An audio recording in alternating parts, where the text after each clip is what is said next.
Hello guys, welcome back to my channel sports zone. আমরা আজকে India বনাম পাকিস্তান ম্যাচটা নিয়ে আলোচনা করব। বিধ্বংসী বোলিংয়ে পাকিস্তানকে 6 রানে হারালো ভারত। 2024 টি-20 বিশ্বকাপে আজ নিউ ইয়র্কের নাসাউ কাউন্টি আন্তর্জাতিক ক্রিকেট স্টেডিয়ামে মুখোমুখি হয় ভারত পাকিস্তান। এই ম্যাচের পুঙ্খানুপুঙ্খ আলোচনা করব এই ভিডিওটিতে। তো দেরি না করে চলুন ভিডিওটি শুরু করা যাক। টি-20 বিশ্বকাপে শুরু হয়েছে অনেক আগেই। টুর্নামেন্টের আসল ম্যাচ অবশ্যই ভারত বনাম পাকিস্তান। সকল ক্রিকেট প্রেমীরা অধীর আগ্রহে অপেক্ষা করেছিলেন। বিশ্ব ক্রিকেটের আইকন সচিন তেন্ডুলকর থেকে শুরু করে অনেক ভিভিআইপি গ্যালারিতে উপস্থিত ছিলেন। নিউ ইয়র্কের নাসাউ কাউন্টি আন্তর্জাতিক ক্রিকেট স্টেডিয়ামে ম্যাচের 70% ভারতীয় শিবিরেই হতাশা। আয়ারল্যান্ডের বিরুদ্ধে জয় দিয়ে অভিযান শুরু করেছে ভারত। পাকিস্তান প্রথম ম্যাচেই হেরেছিল আমেরিকার কাছে। বৃষ্টির কারণে দেরিতে শুরু হয় ম্যাচ। প্রথমে ব্যাট করে মাত্র 119 রানে অল আউট হয়ে যায় ভারত। রান তাড়ায় প্রথমে 10 ওভারে মাত্র 1 উইকেট হারিয়ে 50 রান তুলে নেয় পাকিস্তান। সেখান থেকে 6 রানের দুর্দান্ত জয় ছিনিয়ে নিয়েছে ভারত। শেষ পর্যন্ত পাকিস্তান 20 ওভারে 7 উইকেটে তোলে 113 রান। ভারতের হয়ে রান তাড়া করতে গিয়ে শুরুটা বেশ ভালো করলেও সময় যত এগিয়েছে রান তুলতে না পেরে পাকিস্তানের ব্যাটাররা চাপে পড়ে গিয়েছিল। টি-20 বিশ্বকাপের ফরম্যাটে বিশেষ রণকৌশলে বল মারতে না দেওয়া এই কায়দাতেই শেষ পর্যন্ত বাবর আজমের নেতৃত্বাধীন পাকিস্তানের বাহিনীকে চেপে ধরেছিল ভারত।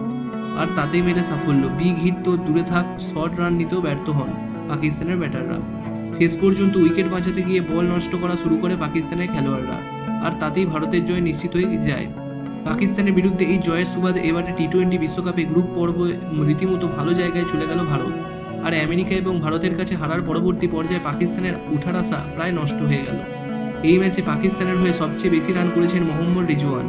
তিনি করেছেন 44 বলে 1টি 4 ও 1টি 6 সহ 31 রান। জাসপ্রীত বুমরার বলে তিনি বোল্ড হন।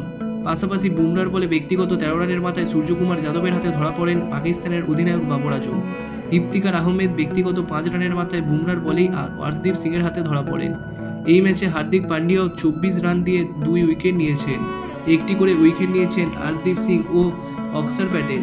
এর আগে বৃষ্টিবিঘ্নিত এই ম্যাচে বড় রান করতে ব্যর্থ হয় ভারত। মাত্র 119 রানে ইনিংসের সমাপ্তি হয়।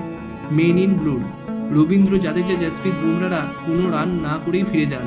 মাত্র 3 রানে আউট হয়ে ফেরেন শিবম দুবে।